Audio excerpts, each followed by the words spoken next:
Number 74, which of the following statements are true? So looking at statement 1, the limit as x approaches infinity of 8 minus e to the 4x, does that equal negative infinity? Well, what we can do is apply the limit to e to the 4x.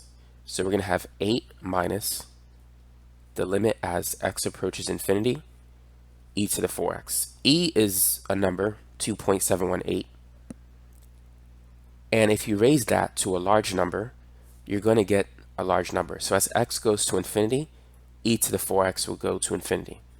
So we're going to get 8 minus infinity, which is basically negative infinity. So what that tells us is that statement 1 is a true statement. Now, what about statement 2? As x goes to infinity, what happens to 1 over 3 raised to the x? Well, we can rewrite this as the limit as x approaches infinity. 1 raised to the x is just 1. And then we have over 3 raised to the x. Now, as x goes to infinity, 3 to the x will go to infinity. And 1 over infinity is 0.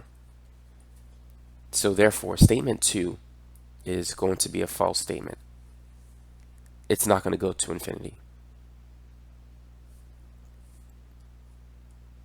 As x increases, 1 over 3 will, this expression 1 over 3 to the x, it's going to get smaller and smaller. It's going to go to 0. Now for statement 3, we could use properties of exponents. Let's say if you have x to the b over x to the a, this is x to the b minus a. So x to the 7 over x squared, that's x to the 7 minus 2, which is x to the 5. So e to the negative x over e to the x, that's equal to e. We're going to take the top exponent and subtract it by the bottom exponent. So that's equal to e to the negative 2x.